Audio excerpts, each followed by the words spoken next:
As we said, this is the Judiciary and Homeland Security Committees that are holding a joint hearing into the Trump assassination attempt. Acting U.S. Secret Service Director Ronald Rowe and FBI Director Paul Abate, Deputy Director rather, are giving their opening statements. So let's listen in. I join you and all Americans in condemning the horrific assault on former President Trump, Corey Comparator, James Copenhaver, and David Dutch. And I extend my deepest sympathies to the Comparator family and my sincere wishes for Mr. Copenhaver and Mr. Dutch's continued recovery. Before I begin, though, I want to commend the heroic actions of the men and women of the United States Secret Service on July 13th. Our special agents shielded the former president with their bodies while shots were still being fired, selflessly, willing to make the ultimate sacrifice without hesitation. I am extremely proud of these actions and those taken by the counter-sniper team to neutralize the threat that prevented further loss of life. And I applaud the actions of our tactical teams that responded so quickly. I would also like to express my gratitude to our federal, state, and local partners. We rely on these critical relationships, which have developed over decades of daily collaboration to secure protective events and conduct criminal investigations. As you're aware, there are multiple ongoing investigations of the attack and the security failures that occurred that day. I pledge my full support to those inquiries so the Secret Service, your committees, and the American people have a thorough and complete understanding of what happened leading up to and during July 13th. I will not wait for the results of those findings to assess where we failed that day. I have taken and will continue to take immediate steps to ensure we do not repeat those failures. Since my appointment as the acting director 1 week ago, I identified gaps in our security on July 13th and have implemented corrective actions.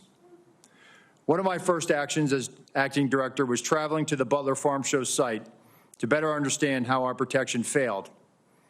I went to the roof of the AGR building where the assailant fired shots, and I laid in a prone position to evaluate his line of sight. What I saw made me ashamed. As a career law enforcement officer and a 25-year veteran with the Secret Service, I cannot defend why that roof was not better secured. To prevent similar lapses from occurring in the future, I directed our personnel to ensure every event site security plan is thoroughly vetted by multiple experienced supervisors before it is implemented. It is clear to me that other protective enhancements could have strengthened our security at the Butler event. As such, I have directed the expanded use of unmanned aerial systems at protective sites to help detect threats on roofs and other elevated threats. I've also directed resources to facilitate our protective site communications, particularly our communications with our state and local partners.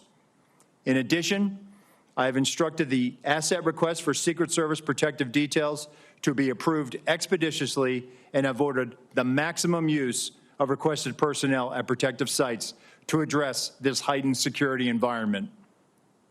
I've heard your calls for accountability, and I take them very seriously. And given the magnitude of this failure, the Secret Service's Office of Professional Responsibility is reviewing the actions and decision-making of Secret Service personnel in the lead-up to and on the day of the attack. If this investigation reveals that Secret Service employees violated agency protocols, those employees will be held accountable to our disciplinary process. With respect to congressional investigations and requests for information, I instructed my staff to provide full cooperation and respond expeditiously on a continuing basis to ensure you have the information you need to conduct your critical oversight. In my testimony before you today, I will provide details on the Secret Service's advanced security planning for the Butler Farm Show site. Facts as we know them regarding the incident itself, known breakdowns in executing the security plan, and corrective actions that the agency is taking to ensure that nothing like this happens again. But I do not believe that inadequate time to plan for this event was a factor in the failure. As you saw in my written statement, I am prepared to provide an overview of the security planning leading up to and during the July 13th attack. However, I would like to point out that based on what I know right now, neither the Secret Service counter-sniper teams nor members of the former president's security detail had any knowledge that there was a man on the roof of the AGR building with a firearm. It is my understanding those personnel were not aware the assailant had a firearm until they heard gunshots. Prior to that, they were operating with the knowledge that local law enforcement was working an issue of a suspicious individual prior to the shots being fired. I regret that information was not passed to Congress and the public sooner with greater frequency.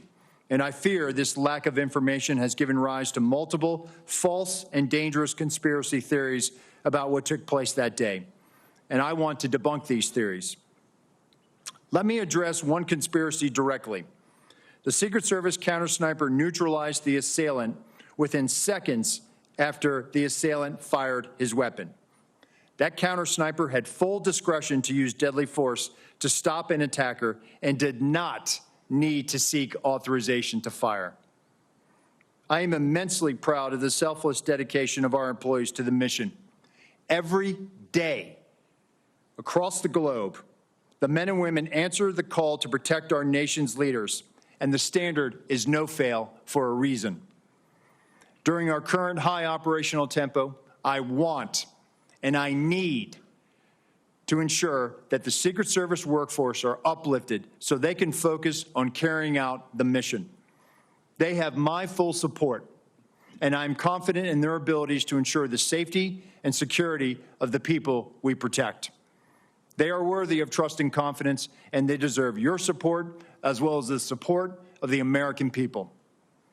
Chairman Peters, Chairman Durbin, Ranking Member Paul, Ranking Member Graham, and members of the committees, thank you for the opportunity to testify at this joint hearing. I will submit the remainder of my statement for the record, and I will answer your questions.